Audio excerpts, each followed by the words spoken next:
The podcast you're about to listen to may contain random lines from musical theater, terrible attempts at regional accents, and a sincere discussion about mental health. You have been warned. Are you ready to start singing with your feet? Formidable! Allez, c'est parti!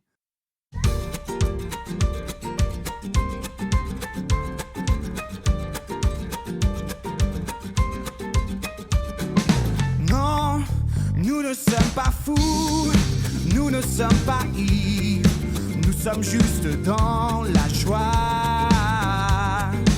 Une joie profonde, nos cœurs elle inonde.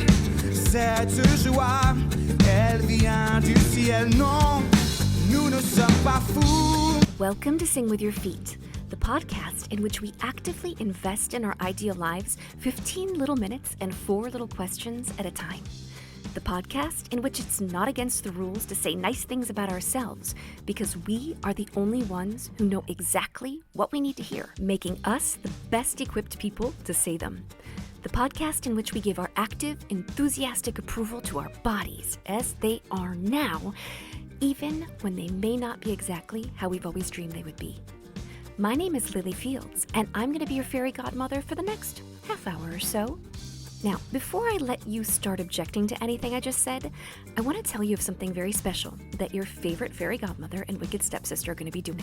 LiElla, your wicked stepsister, is, as you may remember, a death doula, which means she helps people navigate end-of-life issues. Oh, you've never heard of this before?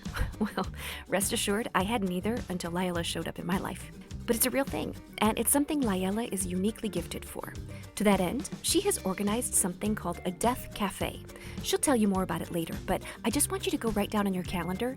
Obviously, when LiElla invited me to her Death Café, my very first question was, what does one wear to a Death Café? To which she replied, oh, your usual magic should be fine. So, in case you're wondering, you can come dressed as you are. The details will be in the show notes, and keep an eye on our social media for the links and all the good stuff. Also, there's one other very fun thing this week. If this episode looks a little long to you, that's because there's a special surprise after I sign off. Now, don't go forwarding through the episode right now and ruin the surprise. Just listen. Just listen like you normally would. You won't get why it's there if you don't listen. Thanks to my musical co-conspirator, Matt Kugler, whose dreamy voice you hear throughout the podcast, I am going to get a chance to sing for you today, and not just with my feet. Now, Lily Fields. Ah, that's you. You sound like a Southern belle, and I think you are perfectly charming that way. You aren't going to be talking about our bodies today, are you? Because frankly, darling, I don't give a... Wouldn't it be delightful if you had a warm, friendly, caring relationship with your body instead of one of frustration, dissatisfaction, and, in some extreme cases, abject hate? I didn't start loving my body until after I had babies, which is an admittedly strange time to start loving it. It didn't look anything like it had before, a little fact that my clothes decided to remind me of every single day, but we'll get into that later. All right, I will listen, but do not expect me to say anything nice or even to stop talking to my body. That is ridiculous. I hear you. I couldn't make you talk to your body even if I tried. But I want to tell you a story about my Gigi and how she unintentionally gave me an inheritance of shame about my appearance because of how she talked about her own. While I can't make you talk nicely to your body, I do want to make you aware of how you talk about your body and how that has the power to impact the people around you. But Lily, there are so many things about myself that I wish I could change. I know there are. But you need to let go of those things for a little bit, because nothing will ever change until you can accept and love yourself exactly as you are now. You see, until you can do that, you aren't living in the present. You will have expectations and hopes that are not based in reality. Being serious about reality and getting serious about the very basic building blocks of health, your sleep, hydration, proper nutrition, fresh air, getting our bodies moving, tracking our monthly cycles.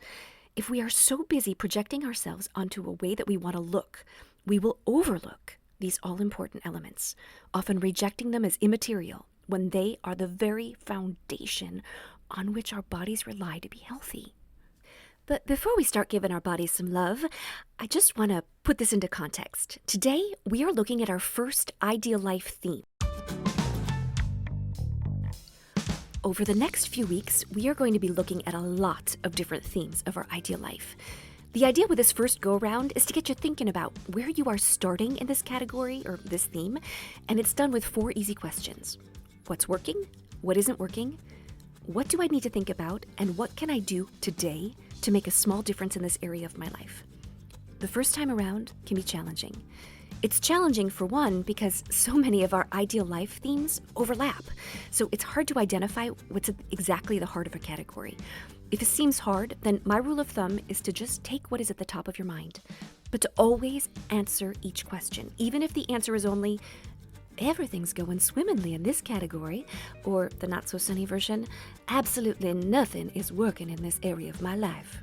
Being as specific as we can, though, is where we are going to be able to start affecting real, albeit minute, change.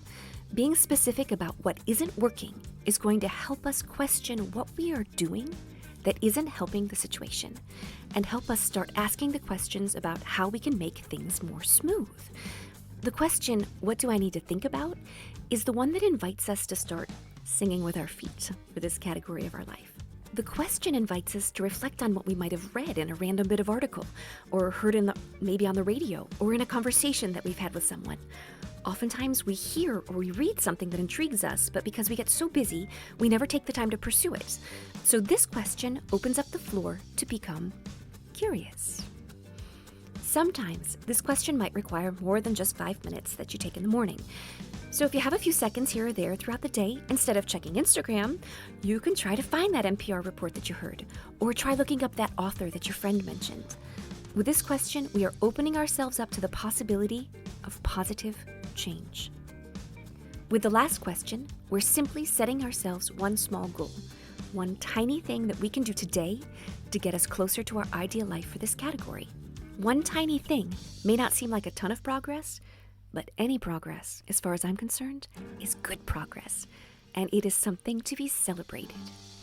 There is no judgment in these questions. It is very fact-based. There are things that are working and things that aren't working. We aren't complaining. We are stating facts. If we take this daily chipping away at our ideal life seriously, each day, one little 5 to 15 minute investment for 3 weeks, then at the end of 3 weeks, we can start over. Only the second time we go through the themes, we can check our progress. We can look back and see what was working the last time we answered the questions for this theme. What wasn't working? We can see where we stagnated, and we can see how we made progress. Now, that said, feelings are not completely erased from the process, but taking this bird's eye view helps relativize some of the more overwhelming considerations. Let me reassure you of something. No one is reading your answers but you. You are free to be as emotional as you want to be. Tears are sometimes necessary when we are feeling like nothing is working. I would argue not only that this is okay, but that this is great, because once the tears have dissipated, you might just have an epiphany. You can perhaps find that one little thing that you can do today to make progress. The tears will have served their purpose, and you can start moving forward again. Remember, you might need professional mental health support. I want you to get it. That is not what this is. This is to get you thinking. So, for the next 19 episodes, I am going to take you one by one through the different categories that I consider as part of my ideal life exercise. These are by no means the only categories. These categories are idiosyncratic to me and my life, and they were born of "in my ideal life, I am a person who" statements. However, I strongly suspect that we will have a few themes that overlap. If you like the process or the questions but don't like my themes, then please create your own themes. I've said it before, any progress is good progress. Any time you can dedicate to this is going to be time well spent. So let's just recap here. 1 theme per day, 4 questions about that theme. What is working? What isn't working? What do I need to think about? And what can I do today? You'll see as we move forward through the examples how this works. So let's tackle the first category of our ideal life today: body positivity and health. Have you ever watched someone you love learn a lesson the hard way? It is painful. You can say whatever you want, but you can't prevent it. None of your well-worded, benevolent warnings hit home until that person hits bottom, by which point, these points are moot. I learned to love my body the hard way. Even though it was an awful, uncomfortable, often painful, and psychologically tortuous process, I have learned to view my body as my ally. Maybe I needed to learn the hard way. I am stubborn enough that this is a real possibility. But in retrospect, there were a number of turning points that could have preempted the trouble. Learning to reframe our thoughts and challenge our negative self-talk is so important. Don't wait. Do not wait. Now, after that little preamble, take out your list of in my ideal life, I am a person who statements and start perusing them for statements that are related to your body and your health. Here's a smattering of mine as they pertain to this category. Some of them might even ring a bell for you. In my ideal life, I am a person who trusts her body, loves her body no matter what size it is, takes care of her body by feeding it what it needs and not what it thinks it wants, who listens to her aches and pains and respects them, is at peace with every single part of her body, knows how her body works and never stops learning new things about human biology. I am someone who stays hydrated. I am someone who has excellent sleep hygiene, and I am someone who knows the ups and downs of her monthly cycle and can prepare for them. Our bodies have things to tell us. Our bodies don't generally lie to us. When we're tired, we feel it. When we've been wearing shoes that don't fit, we feel it. When we're hungry, we feel it. When we're thirsty, we feel it. If we helped someone move or we played in the garden, our bodies let us know that we overdid it with aches in muscles that we didn't even know we had. When our hormones are shifting, we may not feel it like a muscle ache or a thirst or a blister on our heel, but there are consequences on our mood. We need to pay attention to those things too. Paying attention is the simplest way to start loving our body. Taking seriously the little changes that we notice by, at the very least, writing them down when we noticed. Having a little journal just for our body is a solid investment in loving ourselves. Learning to see the relationship between being thirsty and feeling tired, or eating like crap and feeling like crap, is huge, and it can help us make little changes to love our body more. I'm not an advice giver, you know that, but this is important. Become friends with your body. Start by paying attention to it. For about a week, I have had a song in my head, and I honestly couldn't figure out why. I mean, for a really old song, I'll admit it slaps. And I do have a dance party to it with my youngest son pretty often. It lends itself to that. But this was not why that song was in my head. I'd be walking to the car humming, and I'd be doing the dishes, same. And I'd be taking down the trash. And at first I couldn't even remember what the song was. I just had this little melody in my head. Well, I kind of figured out why.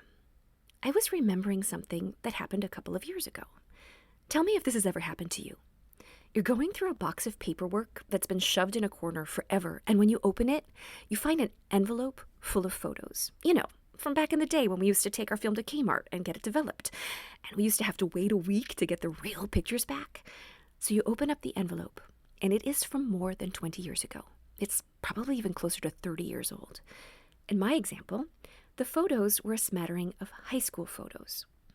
One photo falls out, and you stare at it for a really long time. It's a picture of you. You aren't more than 16 years old. In this example, you're in your backyard, sunning yourself as we did back in the 90s. We used to call it laying out, and yes, it was a much more innocent time. In this photo, you're wearing an absolutely adorable blue gingham two-piece swimsuit. You look amazing. Your skin is tanned and dewy with that unmistakable fullness of youth. Oh, your belly looks, well, honestly, it looks hot. You've got these pretty little thighs, and oh, those hips. Honestly, you're debating. If a genie came to you and said, you can have those hips back if you give me your firstborn child, it might be a fair trade. I never looked like that, you think. You silly, silly girl, you say to the lithe, pretty young thing in the photo.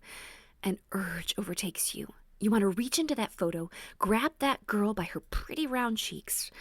Look at you. Why do you not love your body?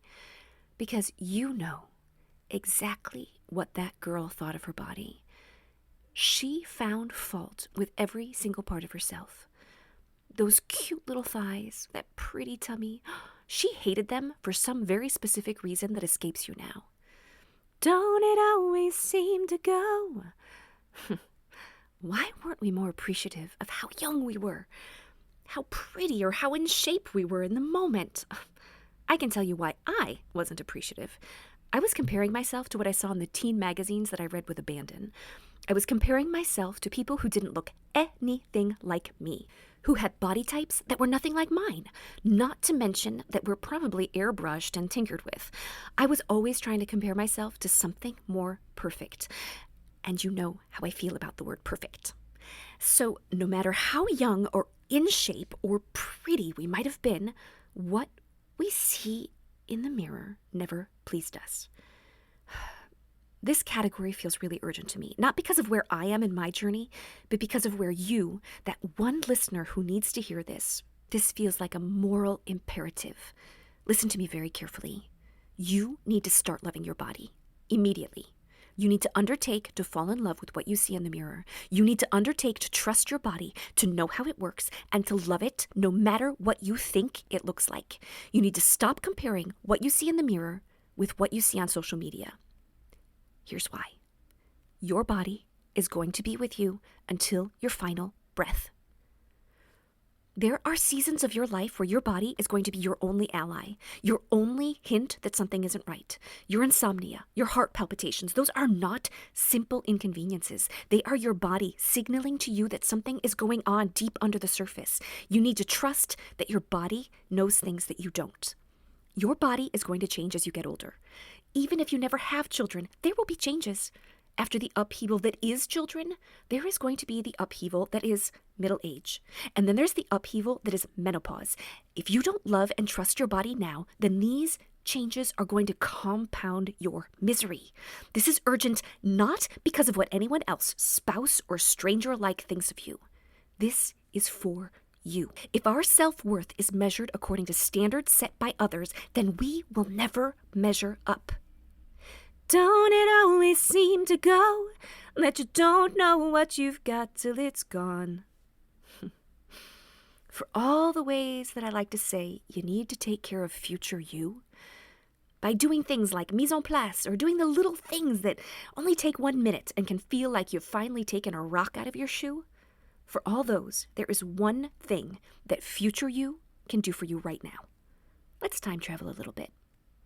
It's 30 years in the future. There's this woman. She's in her mid-70s. She has white hair, papery thin skin. Her posture might be a little stooped. As a matter of fact, she's probably lost about 1 inch in height over the last 30 years. Getting into shapewear has long been forgotten about. Oh, and also, forget about those heels. They're sensible orthopedic shoes for her. Her sun-spotted hands might be arthritic, and those stylish sunglasses have given way to those wraparound driving sunglasses. One of her children brings a tablet to the house one day, and together they look up the woman's old social media accounts from 30 years ago. And the woman studies herself in a photo. She shakes her head. Or maybe it's just the Parkinson's. It can be hard to tell. And she whispers to the woman in the photo on that ancient social media account, "Why did you not love your body?" Future you is looking back through time at you today. She is telling you that there is no day like today to fall in love with what you see in the mirror. Body image starts in our thoughts. You have lived enough life by now to know that tempus fugit, time flies. The ways we talk negatively to ourselves will never get better on their own. We need to actively make steps towards changing our internal monologue. We need to reject the unwelcome, harmful thoughts that find us comparing ourselves to others. Fair enough, Lily Fields. I want to change my thoughts about this, but how? Oh, I have tons of ideas. You know, I always have theories. But on this particular topic, I have one easy-to-accomplish idea and one much more difficult idea. I've had a certain number of ups and downs with my body size throughout my life. I know how it feels to despise what I see in the mirror because this was my go-to opinion on the matter until I had babies. What I have hated the most through all these years is that when I have a closet full of clothes that I can't wear because they don't fit and haven't fit me for years. We keep things around for so many reasons. And we'll talk about this in the next season when we start talking more in depth about how our wardrobes are a mirror for what's going on in our hearts. But may I only offer this small suggestion as one teeny tiny investment in loving your body. Do not keep around clothing in aspirational sizes. If something doesn't fit, don't keep it around. These subtle reminders create comparisons in our minds in regards to our former selves, and these comparisons are not useful. If something no longer fits, remove it from your sight, rehome it, donate it, put it in a bin in the basement, get it out of your sight so that you don't find yourself subconsciously comparing yourself negatively to former you every single time you get dressed. There is a second suggestion I can make, and naturally, it's inspired by my Gigi. I've told you about Gigi, my smoking hot grandma. Well, Gigi was a redhead, and I mean a flaming hot redhead. Gigi had the freckled skin to go with her red hair. Although Gigi had liked being a redhead, she did eventually transition to platinum blonde, like Dolly, and then she went Snow White. She didn't mind her hair changing, but one thing that Gigi always hated about herself were her freckles. I have heard all kinds of methods that Gigi tried to use to get rid of her freckles, none of which worked, of course. For all this rabid dislike of her freckles, Gigi managed to create in me an insecurity about my looks. While I wasn't a natural redhead like she was, it only takes about 3 minutes in the springtime sunshine for huge freckles to appear on my forehead and around my eyes. These freckles disappear as quickly as they come out, but they were always humiliating to me. I saw them with Gigi's eyes because, well, Gigi was the only person I had ever heard talk about freckles. You see, the way we talk about our bodies isn't just harmful to us. It is harmful to the little people who hear us talk about our bodies. While I choose to believe that we would never intentionally impart our insecurities on the young people in our entourage, we can do it unintentionally. And you don't want to do that, do you? My mother always said, if you can't say something nice, then don't say anything at all. Well, may I humbly suggest that this is doubly true when we're talking about our bodies. It is better to say nothing than to say something that might be a millstone around someone else's neck. Body talk is a sensitive thing. Please, for your sake, and for the sake of those around you, be watchful of what you say. Elle me fait bondir et vibrer, crier. Elle me donne envie de chanter, danser. Elle pousse à agir, donner, partager. Et tout simplement de sourire, aimer. So those first two ideas, that we need to fall in love with and stop speaking harshly about our bodies, that's part of the first category, the one I like to call body positivity, but it's also called body acceptance or body neutrality. There is another aspect, though. It's simply the subject of our health, objectively, our health. Our health is such a mishmash of factors, things we can't control, like genetics, environment, communicable diseases, our monthly cycles. But there are a certain number of things that we can control, things that go back to Maslow and his hierarchy of needs. We need to breathe, we need to sleep, we need to eat, we need hydration, we need movement. I would argue that our ability to manage these needs is something that we should take very seriously.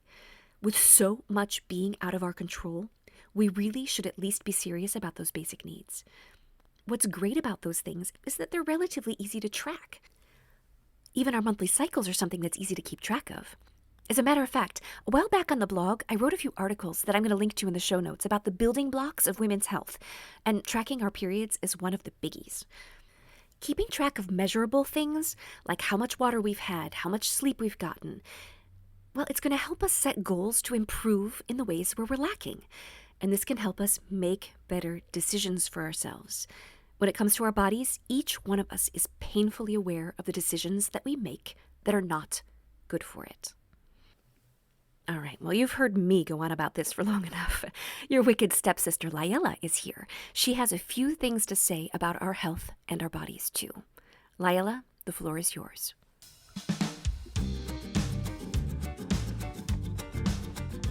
Thank you, Lily, for that introduction. I am going to continue the theme of bodies, but first I need to explain a tiny little bit about just how excited I have been about the topic of curiosity. I feel like curiosity and asking questions is such a powerful tool that we just don't utilize enough. And I have been so excited about it that I even have a new mascot for my love of curiosity. We will be talking about him in a future episode, but for now, I will just tell you that his name is Hercule Poirot, and he is a mustachioed rabbit. But his story is for another day. Bodies are our topic of today, and originally this slant on the topic came into my consciousness during a webinar I was in about sexuality and dying. I am not going to go there today, but close. So if we have control over just one thing, shouldn't it be ourselves, our own bodies? We all desire to feel safe in our own bodies, but what if that isn't the case? What if your body has become the enemy? What if your body is no longer a safe place? In his book, The Body Keeps the Score, Brain, Mind, and Body in the Healing of Trauma, Bessel van der Kolk writes, neuroscience research shows that the only way we can change the way we feel is by becoming aware of our inner experience and learning to befriend what is going on inside ourselves.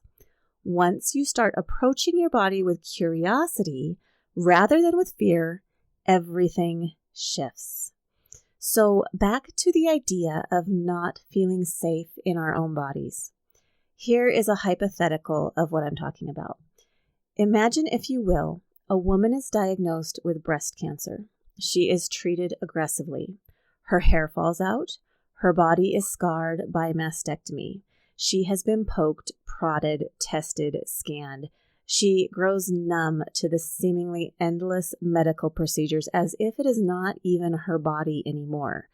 When she looks in the mirror, she doesn't recognize the figure in the reflection.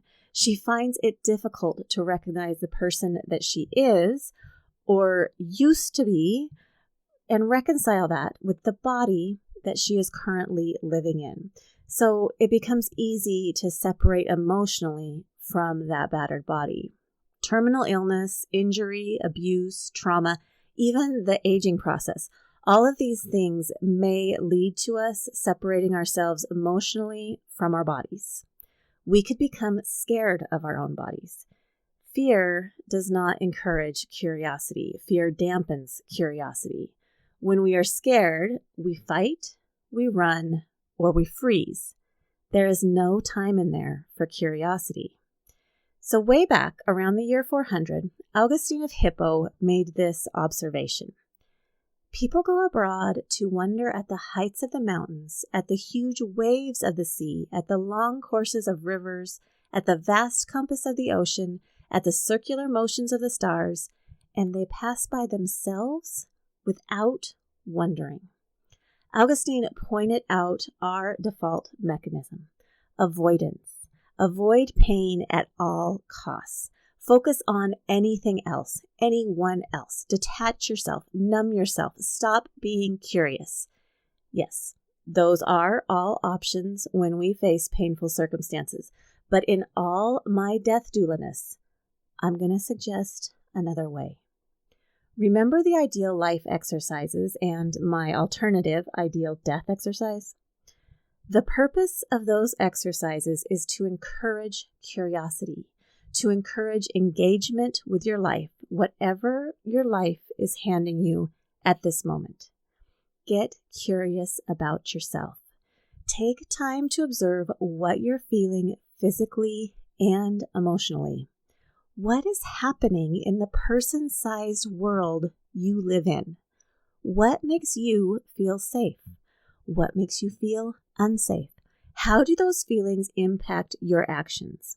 How does what you're feeling influence how you interact with others? What is working? What isn't working? What things are fixed and unchangeable? And which things can you adjust? But just a little word of warning here. Do not confuse curiosity with intrusion. Intrusion is unwelcome and prying. It's more like an interrogation, whereas curiosity is explorative, gentle. If you are living in a body that sometimes feels like the enemy, show yourself the simple kindness of listening to what your body is telling you. Be gentle with yourself. Show yourself compassion and stay curious. Thanks, LiElla. To wrap up this first of our Ideal Life exercises, I want you to consider those 4 questions. First, what's working? What in terms of your health or your body image is going well right now? It can be something simple like, hey, I slept 3 nights in a row without waking up. Celebrate that success. Second, what isn't working? This often doesn't take much thought. When things aren't going well, they tend to be irritations that are right there near the surface. Just make a note of it. Third, what do you need to think about? Maybe a conversation about a period tracking app got you wondering if you should try it out. Maybe you need to find some ways to improve your sleep hygiene because you are tired all the time.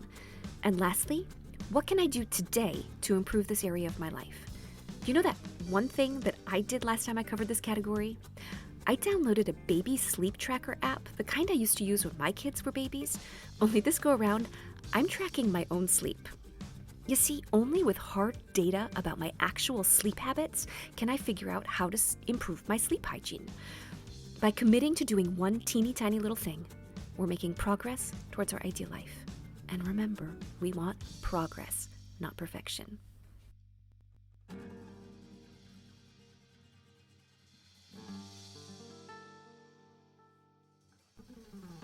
So I promised you a little surprise at the end of the episode.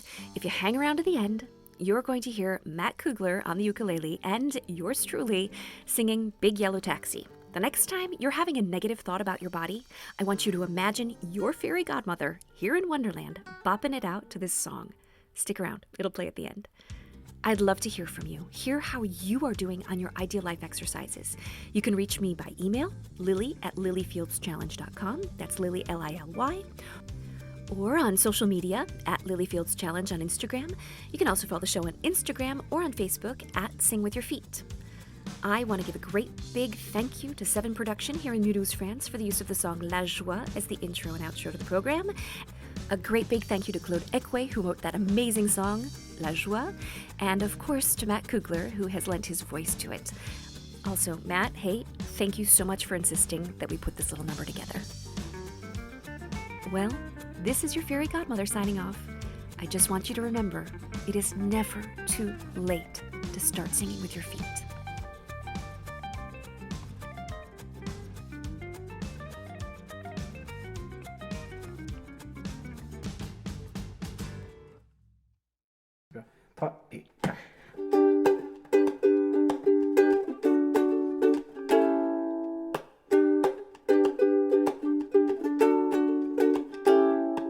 They paved paradise and put up a parking lot with a pink hotel, a boutique and a swinging hotspot. Don't it always seem to go that you don't know what you've got till it's gone? They paved paradise and put up a parking lot.